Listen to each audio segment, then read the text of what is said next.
अभी मैं उस पर भी आ रहा हूं। विभोर राणा को लाइसेंस समाजवादी पार्टी ने जारी किया था। आलोक सिपाही है पक्का सफाई, ये भी तय है। अखिलेश यादव के साथ उसके फोटो हैं कि नहीं है? हैं कि नहीं है? हमने बर्खास्त किया है।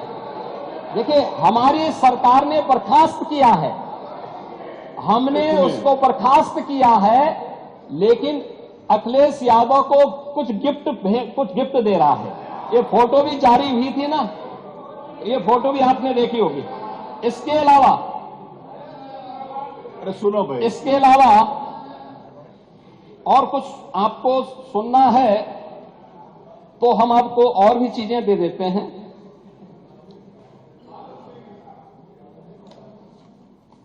मान्यवर, ये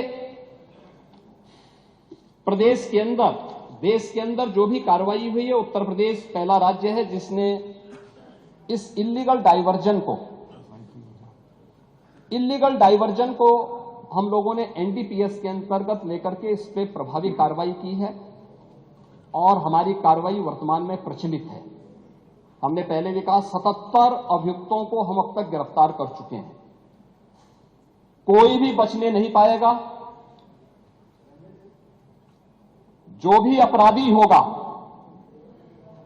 ये तो मैं जानता हूं आपकी पीड़ा को, क्योंकि जब सरकार की कार्रवाई अपने अंतिम उस तक जाएगी तो आप में से बहुत सारे लोग फतिया पढ़ने के लिए जाएंगे वहां। तो आपको फतिया पढ़ने के लायक भी हम नहीं छोड़ेंगे, तब तक ऐसी कार्रवाई हम कर देंगे। इसके लिए महोदय, हम लोगों ने एक एसआईटी गठित की है। प्रदेश के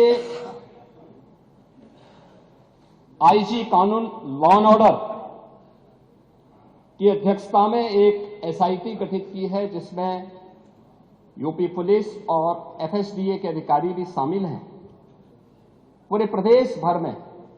और इसमें कार्रवाई हमारी निरंतर चल रही है और जो भी इसमें दोषी होगा, इसमें हमें कार्रवाई करने में कोई संकोच नहीं होगा। अब तक हमने कार्रवाई भी की है और माफिया के खिलाफ कार्रवाई कैसे होती है, मुझे लगता है समाजवादी पार्टी से अच्छा कोई दूसरा उसका जो है जानकार नहीं होगा। समाजवादी पार्टी तो उसके बारे में बहुत अच्छी तरह पहले से परिचित है कि कैसे माफिया के खिलाफ कार्रवाई होनी चाहिए, और समाजवादी पार्टी की तड़फड़ाहट वह हम उसके माध्यम से समझ सकते हैं। और मैं इस सदन को, आपके मोबाइल पर तुरंत आएगी ब्रेकिंग न्यूज, स्क्रीन पर सबसे पहले दिखेगी बड़ी खबर, देश दुनिया की हर खबर एक जगह। अब आपके मोबाइल पर तुरंत फटाफट इंस्टॉल कीजिए न्यूज नेशन ऐप और रखिए खुद को अपडेट।